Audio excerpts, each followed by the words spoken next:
ఒక ప్రజా కవి చేత నేను రాయించాను ఆ పాట.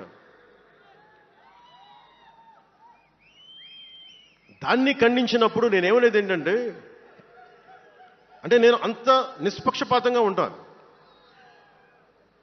నేను అనేది ఏంటంటే, గోద్రా మారణ హోమం జరిగినప్పుడు ఖండించాలి, ఖండింపబడాలి. There is no second thought about it.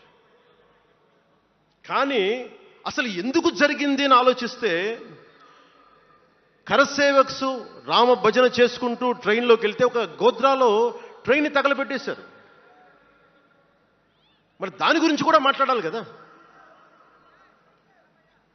ఇది తప్పు, ఇది కూడా తప్పే. అలా జరిగి ఉండకుండా ఉండాల్సింది. బాధే నాకు. ఆ రోజు నేను సినిమాలో ఉన్నా కాబట్టి నారాజు కాకరని పెట్టా. అదే గనుక అలాంటి సంఘటన నుండి ఏం చేయాలి మనం? అలాంటి తప్పులు జరిగితే మొదటి తప్పు చేసిన వాడినే వెతికి వెతికి పట్టుకొని జ్యూస్ లాగా సెకండ్ వరల్డ్ వార్లో జర్మనీని ఎలాగా సౌత్ అమెరికాకి వెళ్ళినా ఎలా పట్టుకొని శిక్షించారో మొస్సాద్, అట్లాగా తప్పు ఎవడు చేయనండి, either is a Hindu or Muslim, ఎవరైతే మొదటి తప్పు చేశారో వాళ్ళను కనుక శిక్షిస్తే పర్యవసానమై ఉండవు. ఇది చాలా బలంగా ఆలోచించాలి. అంటే ఇవన్నీ ఎందుకు చెప్తున్నాను, ప్రతి ఒక్కరూ చాలా క్షుణ్ణంగా వినాలి. ఎందుకంటే భవిష్యత్తులో మీకు ఇవే పోరాటాలు. మీరు ఎమ్మెల్యేలు అయిపోయాం, మంత్రులు అయిపోయాం, అందరికీ కార్పొరేషన్ పదవులు వచ్చేసినాయి అంటే కాదు. ఇప్పుడు మనం వేసింది తొలి అడుగు మట్టుకే. నేను భారతదేశం కోసం చనిపోవడానికి సంసిద్ధంగా ఉన్నాను, గుర్తుపెట్టుకోండి. ఎందుకంటే నా ఇంటెన్సిటీ చాలా వైల్డ్గా ఉండదు. అంటే మాట్లాడితే సంస్కృతాన్ని తిడతారు, హిందీని మీరు రుద్దుతున్నారు, సౌత్లో దక్షిణాదిని అంటారు. అన్ని దేశ భాషలే కదా. మన తమిళనాడులో తమిళ్ హిందీ రాకూడదు అంటుంటే నాకు అనిపించింది మనసులో ఒకటే, అప్పుడు తమిళ సినిమాలను హిందీలోకి డబ్ చేయకండి. డబ్బులేమో హిందీ నుంచి కావాలి, ఉత్తరప్రదేశ్ నుంచి డబ్బులు కావాలి,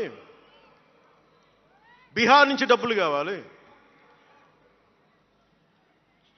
ఛత్తీస్గఢ్ నుంచి డబ్బులు కావాలి, కానీ హిందీ మాకు వద్దంటే అదే న్యాయం. పనిచేసే వాళ్ళందరూ మనకి బీహార్ నుంచి రావాలి, కానీ హిందీని ద్వేషిస్తానంటే ఎట్లా? ఇవన్నీ మారాలి కదా. అందుకని భాషల్ని ద్వేషించాల్సిన అవసరం లేదు.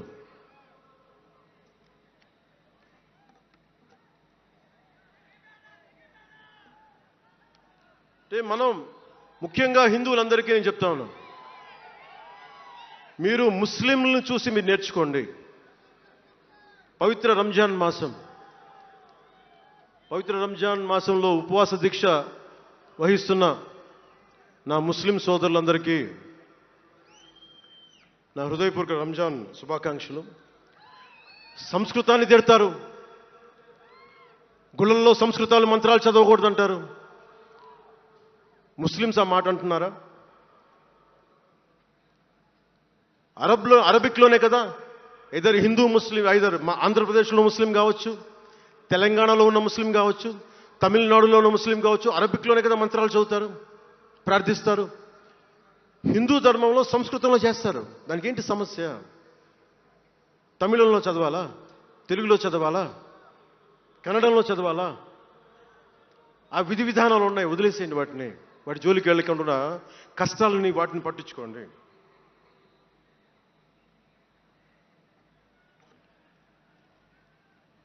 మాట్లాడితే భారతదేశాన్ని ఉత్తరం దక్షిణం అంటూ ఉంటారు. ఆంధ్రాని తెలంగాణ విభజన సమయంలో తెలంగాణ ఇవ్వకపోతే మేము ఈ భారతదేశానికి సంబంధించిన ఒక అన్న స్టేట్మెంట్లు చూసాం, అలాంటి నాయకుల్ని చూసాం. ఆంధ్రాని విభజిస్తుంటే ఆంధ్ర వాళ్ళు మేము ఇక్కడ సంబంధం లేదు, మేము భారతదేశంలో ఉన్నవన్న స్వయం నాయకులు నా దగ్గర అన్నారు. అంటే తెలంగాణ ఇవ్వకపోయినా, ఆంధ్ర ఇవ్వకపోయినా, విడగొట్టినా మేము భారతదేశంలోంచి విడిపోతామన్న మాటలు మీరు ఎలా మాట్లాడతారు? అంటే ప్రతి ఒక్కరికి కోపం వచ్చినప్పుడల్లా కట్ చేయడానికి భారతదేశం ఏదైనా కేక్ ముక్కండా మీ అందరికీ? కట్ చేయడానికి, భారతదేశ సమగ్రతని విధ్వంసం చేయడానికి ఒక్కడు ఉంటే నాలాంటి వాళ్ళు 10 కోట్ల మంది బయటకు వస్తారు. తస్మాత్ జాగ్రత్త. నార్త్ సౌత్ డిబేట్కి నా సమాధానం ఒకటే. ఉత్తరాదిన ఉన్నది హిమాలయాల్లో, ఉత్తరాదినున్న హిమాలయాల్లో ఉంది పరమశివుని కైలాసం. దక్షిణాదిన ఆయన కుమారుడు కుమారస్వామి మురుగన్ నివాసం. ఈ దేశాన్ని విడగొట్టే ధైర్యం, సాహసం ఎవ్వడికి ఉందని నేను అనుకోను. ఆ భయం నాకు లేదు. వారు ఎంచుకున్న ప్రదేశం ఈ భారతదేశం. అలాంటి దేశాన్ని విడగొట్టాలి అనుకుంటే ఒకసారి ఆలోచించి మాట్లాడండి. భాష వేరు, భావం వేరు. మీరు బయటవారు, మేము లోపల వారం. మీరు ఉత్తరాది వాళ్ళు తెల్లగా ఉంటారు, మేము దక్షిణాది వాళ్ళు నల్లగా ఉంటామంటే, మా ఇంట్లోనే ఒకళ్ళు, మా అన్నయ్య 6 అడుగులు 2 అంగుళాలు 3 అంగుళాలు, నేనేమో 5 అడుగులు 9-10 అంగుళాలు నేను. మా బంధువుల్లో అన్ని రకాల వాళ్ళు ఉంటాం. కొంతమంది నల్లగా ఉంటాం, కొంతమంది తెల్లగా ఉంటాం. ఏం చెప్తాం దీనికి? అర్థం పర్థం లేని మాటలేంటి ఇవన్నీ? ఇలాంటి మాటలతోటి దేశాన్ని విచ్ఛిన్నం చేయకండి. రాజకీయ వైరుధ్యాలు వేరు, ఆ వైరుధ్యాలు ఉండడం సహజం. వైరుధ్యాలు ఉన్నాయి అనే నెపం మీద దేశాన్ని ముక్కలు చేయకండి. దక్షిణాదినున్న సెంగోల్, ఉత్తరాదినున్న ఢిల్లీ పార్లమెంట్లో ఉంది. ఒకవేళ వైరుధ్యం వస్తే వేర్పాటువాదం విడిపోమని కాదు, అది కాదు, కలిసి పరిష్కారం వెతకమని. డీలిమిటేషన్ ఉంది ఈ రోజున. డీలిమిటేషన్ జరిగితే పార్లమెంట్ సీట్లు దక్షిణాదికి తగ్గిపోతాయి అంటే అసలు తగ్గుతాయా లేదనేది డిస్కషన్ పెట్టండి. దానికి నేను రూపీ సింబల్ మార్చేస్తాను, నా భాషలో పెడతానంటే అప్పుడు మేము తెలుగులో కూడా పెట్టాలి. దానికి కన్నడ వాళ్ళు కన్నడలో పెట్టాలి, గుజరాతీ వాళ్ళు గుజరాతీలో పెట్టాలి, మహారాష్ట్ర వాళ్ళు మహారాష్ట్రలో పెట్టాలి. దేనికైనా ఒక వివేకం, ఆలోచన ఉండద్దా?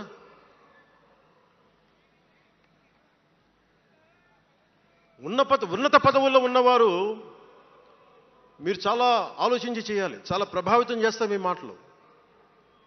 ఒకటి విధ్వంసం చేయడం ఇది తేలిక, ఒకటి నిర్మాణం చేయడం తేలిక, కష్టం. నేను వివక్ష అనిపించలేదు అనుకుంటున్నారా మీరందరూ? తమిళనాడులో పెరిగినప్పుడు 14 ఏళ్ల వయసులో నేను తమిళనాడులో పెరిగినప్పుడు మైలాపూర్ స్కూల్ అన్నారే, గొల్టింగ వాడ అని పిలిచేవాడు నేను. నాకు అర్థమయ్యేది కదా గొల్టి అంటే ఏంటి అనుకునేవాడిని. అదొక డెరిగేటెడ్ టర్మ్ అది. నేను మా మాస్టర్ గారిని అడిగాను, రామ్నాథన్ గారిని అడిగాను, సార్ ఇంత మాదిరి சொல்றாங்க సార్, గొల్టిని சொல்றாங்க సార్ అంటే ఆయన నాకు ఒకటే మాట చెప్పాడు. వాళ్ళని పిలిచాడు, వాళ్ళని తిట్టాడు ఏదో. ఏంటి సార్ గొల్టి, ఎందుకు సార్ గొల్టి మీనింగ్ అంటే ఆయన ఏదో నవ్వి వదిలేసి ఆయన ఒక మాట అన్నాడు, అరే தெலுங்குని రివర్స్ பண்ண గొల్టి అని சொல்லுவாங்கடா, அப்படி என்ன பெரியார் வந்து தெலுங்குக்காரன் தான்டா, பெரியார் வந்து தெலுங்குக்காரன் தான், బలిజన్ నాయకుడు సార్ అవరు. ఆ టైంలో ఇప్పుడు మన తిరుపతి రాయలసీమలో ఉండే బలిజ నాయుడు కులానికి చెందిన వ్యక్తి పెరియార్ గారు, తెలుగు. ఆయన ద్రావిడ ఉద్యమ రూపకర్త. సో అందుకని భాషదేముంది, అందుకని దీన్ని పెట్టుకొని విధ్వంసం క్రియేట్ చేయడం సరైంది కాదు. నేను మీకోసం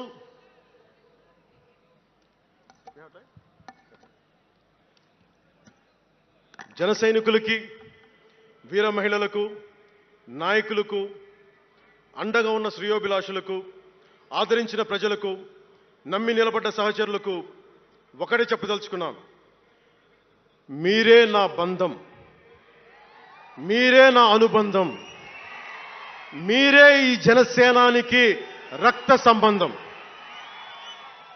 మనందరికీ ఒక కీలక కర్తవ్యం ఉంది. దాని గురించి మాట్లాడుకోబోయే ముందు కవి శేషేంద్ర వాక్యాలు చెప్పి ముగిస్తాను. ఒక తరాన్ని ప్రసవింపజేయడం అంటే ఒక తమాషా కాదు. ఒక నిండు కళల జగత్తుని మేల్కొల్పడం. ఒక దశాబ్దన్నర రాజకీయ ప్రస్థానంలో అలుపెరిగిన పోరాటం చేసిన తర్వాత లభించిన చారిత్రాత్మక విజయం అది. అందుకని మీ అందరికీ చాలా బాధ్యతగా ముందుకెళ్దాం. ఈ విజయం పుట్టుకే 100% స్ట్రైకింగ్ రేట్. అందుకే దేశం మొత్తం చూసింది. ఆ బిడ్డని మనం కాపాడుకోవాలి, చాలా జాగ్రత్తగా చూసుకోవాలి. మనందరం ఈ బిడ్డ పట్ల ఎరుకుతో ఉండాలి, బాధ్యతతో కాపాడుకోవాలి. జనసేనాని శిశువు తనని తను కాపాడుకోగలిగే వరకు మనం ఈ బిడ్డని కాపాడితే అది పెరిగి పెద్దయి సమాజాన్ని కాపాడుతుంది, దేశాన్ని రక్షిస్తుంది, విశ్వశాంతికి బాటలు వేస్తుంది. అందుకే ఈ బిడ్డని మనందరం కంటికి రెప్పలా కాపాడుకుందామని చెప్పి శపథం చేద్దాం.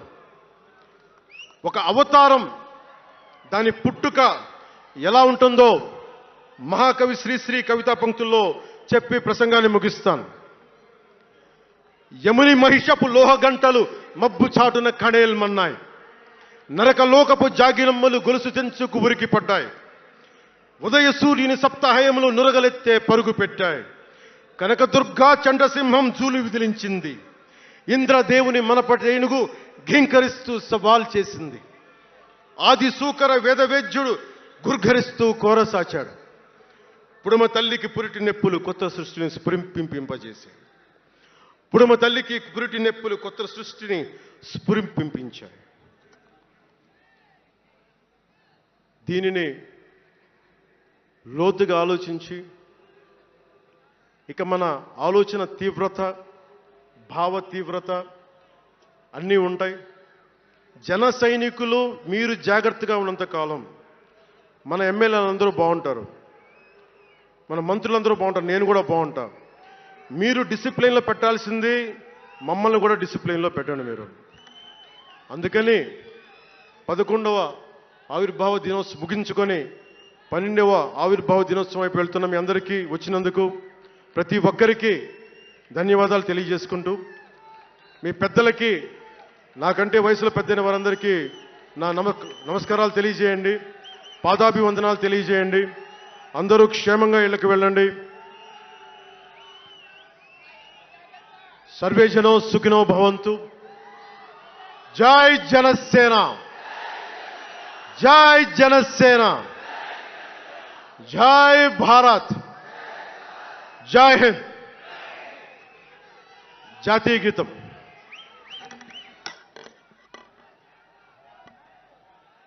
జనగణ మన అధినాయక